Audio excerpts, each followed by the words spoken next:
ఈరోజు దేవుని వాగ్దానం ద్వితీయోపదేశకాండం 30వ అధ్యాయం 3వ వచనం. నీ దేవుడైన యెహోవా చెరలోని మిమ్మును తిరిగి రప్పించును. ఆయన మిమ్మును కరుణించి నీ దేవుడైన యెహోవా ఏ ప్రజలలోనికి మిమ్మును చెదరగొట్టెనో వారిలో నుండి తాను మిమ్మును సమకూర్చి రప్పించును. ఈ దినం దేవుడు మీతో వాగ్దానం చేస్తూ ఉన్నాడు.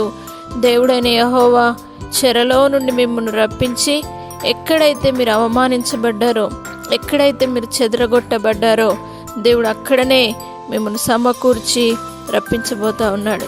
నా ప్రియ సహోదరులారా, మిమ్మల్ని చూసిన వారు భయంకరంగా మిమ్మల్ని గురించి భయంకరంగా మిమ్మల్ని చెదరగొట్టే స్థితిలో మాట్లాడుతున్నారేమో, మిమ్మల్ని నిందిస్తున్నారేమో, మీరు భయంకరమైన ఓ నిందల గుండా మీరు వెళ్తున్నారేమో.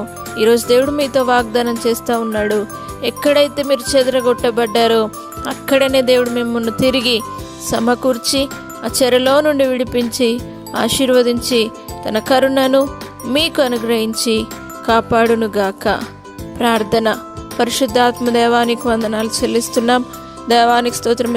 చెరలో నుండి తిరిగి రప్పిస్తానని వాగ్దానం చేసిన శక్తిగల దేవా, ఎంతమంది అయితే చెరలో భయంకరమైన తననికి స్తోత్రం యేసయ్యా నిందలలో దేవా భయంకరమైన సమస్యలలో ఉన్నారో తిరిగి వారిని మీరు కరుణించండి ప్రభువా. పరిశుద్ధాత్మ దేవా, ఏ ప్రజలైతే వారిని నిందించారో, వారిని అవమానించారో, వారిని తండ్రి స్తోత్రం వెలివేసిన స్థితిలో ఉంచారో వారు యేసు నామములో తిరిగి తండ్రి అదే స్థలంలో సమకూర్చబడుదురుగాక. సమకూర్చండి దేవాని స్తోత్రం యేసయ్యా. నీ వాత్సల్యతను వారికి అనుగ్రహించి వారికున్న ప్రతి సమస్య నుండి విడిపించి, ప్రతి నిందల నుండి విడిపించి తిరిగి సమకూర్చి అద్భుతము చేయమని యేసు పరిశుద్ధ నామమును బట్టి అడిగి వేడుకుంటున్నాము తండ్రి. ఆమేన్.